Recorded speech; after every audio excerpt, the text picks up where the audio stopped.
du 10 janvier 1957. Ils ont coupé une partie du Mali, une partie de la Mauritanie, une partie du Niger. Au Burkina, ça vient jusqu'à Kaya. Ils ont mis ensemble et ils ont voulu appeler un pays. Mais comme ça sera très gros, au lieu de dire c'est un pays, ils ont dit c'est une organisation. L'organisation commune des régions sahariennes. Mais cette organisation commune des régions sahariennes, ils savent pourquoi ils l'ont fait.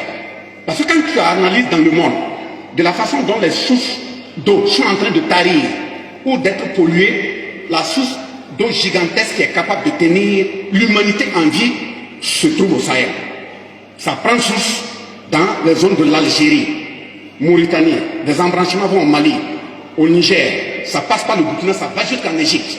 Même si on ferme tous les robinets du monde et qu'on fait une foration à ce niveau, ça peut alimenter le monde entier pendant un siècle. Donc vous voyez que c'est pas de la maison.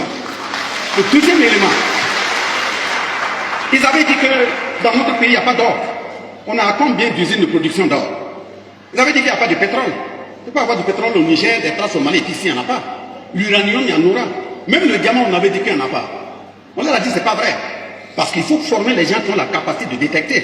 Nous, on a dit que la zone là, la région ici, là, en termes de dépôt géologique, c'est la même formation pratiquement que la zone de Tortia en Côte d'Ivoire.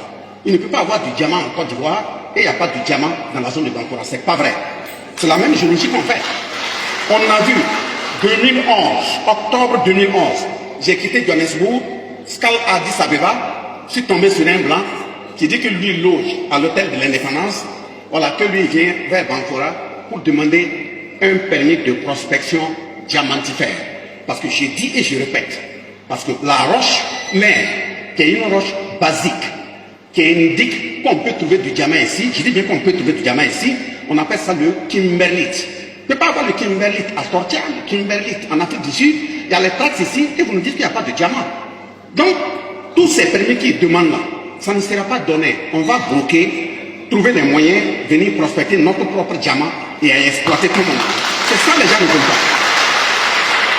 Mais vous imaginez quand vous souffrez comme ça, on vous donne des indépendances formelles, on a cisaillé les grands-parents, on les a martyrisés, on vient, on vous donne des chaînes, appelées des accords secrets coloniaux, dans lesquels vous ne pouvez rien faire. Les familles sont en train de mourir, il n'y a pas d'école pour mettre les enfants. Bon, on veut lever la voix, on ne peut pas lever. Et ils ont des institutions financières au niveau économique qu'on appelle la Banque mondiale, le Fonds monétaire international. Ils vont venir vous imposer des prêts et ce sont eux qui vont rester dans l'ombre, téléguider pour indiquer où il faut aller si le gouvernement n'est pas ferme, si vous n'avez pas un président sérieux. D'abord, ils vont amener des prêts. Ce sont les mêmes voleurs qui vont enlever ces prêts-là, ramener, poser chez eux. Est-ce que ça c'est correct?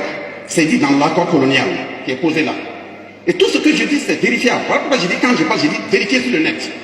Parce que vous imaginez quand ils font comme ça, au niveau économique, on nous tenaille, et que, à un moment donné, les trois pays se retrouvent dans une période où il y a trois fils africains qui prennent le pouvoir. Ils prennent le pouvoir, ils se retrouvent à Bamako, au Mali, le 16 septembre 2023. Ils ont analysé, voilà, la charte du livre Tako Gourma, et ils ont mis en place l'Alliance des États du Sahel. Le 16 septembre 2023 à Bamako. Mais justement, ils ne pouvaient pas ne pas faire comme ça, parce que quand on regarde, dans le même Bamako, en 1959, il y avait ce qu'on a appelé également une union, qu'on a appelé la Fédération du Mali. Mais la France a pris le dessus, ils ont cassé la Fédération du Mali, parce que c'était directement une fédération. Ils n'ont pas construit d'abord les piliers pour aller doucement avant d'atteindre cela. Donc il fallait commencer plutôt par une confédération, construire petit à petit les piliers avant d'aller vers une fédération. Donc, prenant conscience de là, maîtrisant l'histoire, ils ont dit au lieu d'aller directement vers une fédération, on commence par l'Alliance des États du Sahel. Et l'Alliance des États du Sahel, il se retrouve le 6 juillet 2024 à Niamey au Niger, où ils ont signé un traité de création de la Confédération des États du Sahel. Mais la Confédération des États du Sahel qui a été créée dit que comme c'est une confédération, chaque pays garde sa souveraineté pour l'instant, mais il y a des points sur lesquels on peut travailler ensemble. Ce sont des piliers. On va renforcer ces piliers au fur et à mesure où on ajoute d'autres piliers et qu'on avance. Donc, ils ont décidé de 3 piliers. Le premier pilier, c'est la défense et la sécurité. Le deuxième pilier, c'est la diplomatie. Le troisième pilier, c'est le développement. Et c'est justement ce traité qui dit que quand les trois chefs d'État se retrouvent, on appelle ça le collège des chefs d'État, la session du collège des chefs d'État. En dessous d'eux, il y a le conseil de ministres confédéral, les ministres de l'espace confédéral. Et après, nous avons la session parlementaire confédérale.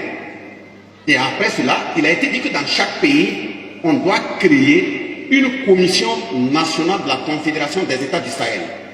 Et cette commission nationale de la Confédération des États du Sahel doit être articulée et l'ensemble des tâches, c'est dans le sens des trois piliers qui ont été choisis.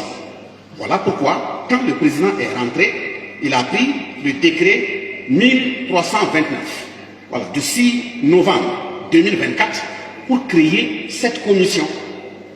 Et il a procédé précisément le 7 décembre à la nomination, le 9 décembre à la nomination du président, en prenant donc le décret numéro 1568.